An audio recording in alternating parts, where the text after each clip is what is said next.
Hello, Teresa Momber here from craftingtheweb.blogspot.com. Today I'm going to show you how to make this card. To begin, start with a piece of 4 3/4 inch by 3 1/2 inch white cardstock and begin sponging using yellow ink.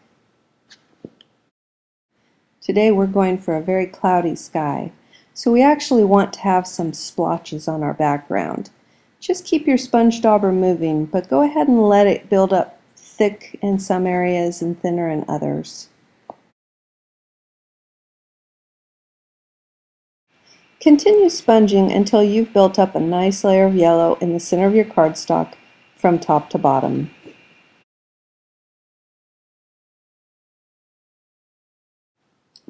For our next color, we'll use orange ink. Begin sponging on the sides and along the bottom, but leave a lot of the yellow in the center to show through.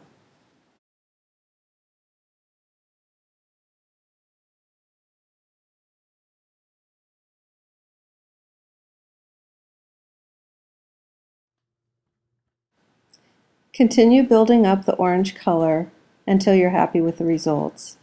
Again, don't worry about splotches. That will enhance the look of the clouds. Just keep that sponge dauber moving the whole time.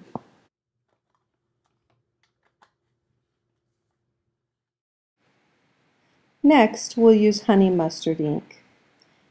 This time we're going to be focusing a little more on building up those clouds. Start on the edges and work your way in.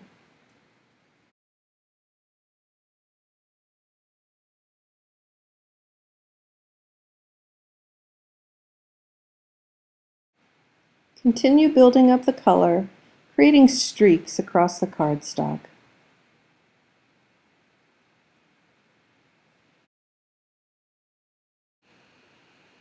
Our next color is Red Hot, and we'll be focusing mostly on the bottom corners with this color.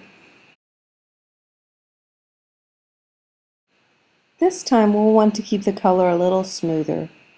So tap off on scratch paper and build the color up very slowly.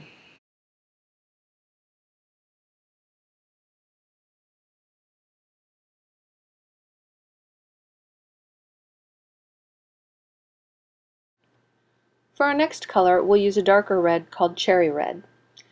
Again, go over the bottom corners and along the bottom edge, building up your color very slowly.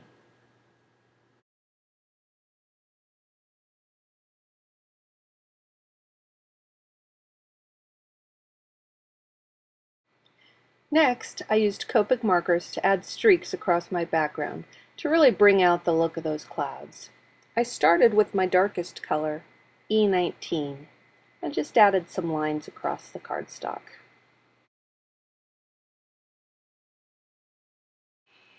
Then I switched to a lighter color, E15, to just add some more lines and blend out from the darker color.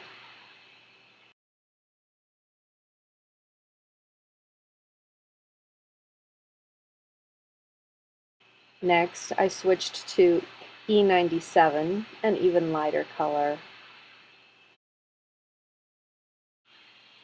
And finally, I switched to W1 to really smooth out the edges and blend into the background. The next step is to make a mask. I like to use sticky notes. Just trim a slightly wavy line and then secure on your background.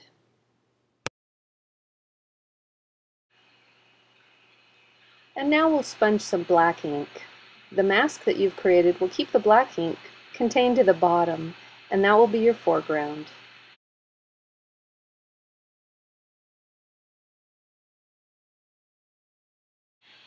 Continue building up the color until you're happy with the results. Then remove your mask. Next, we'll use black ink to stamp the windmill. All the images on this card are from a stamp set I illustrated for Gina K Designs called Country Roads.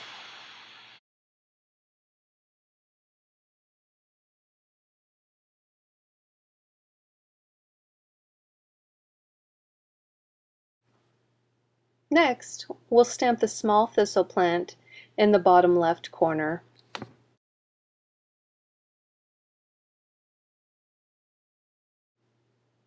And the final step in the scene is to stamp the sentiment in the upper left corner.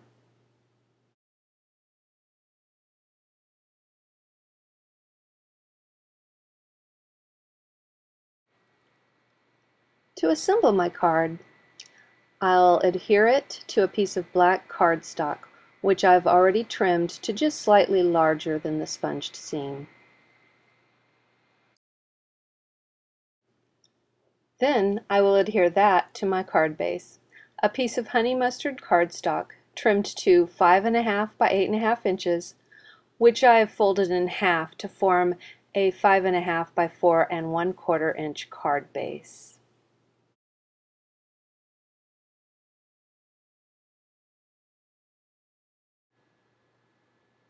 And that's my completed card. Thanks for watching.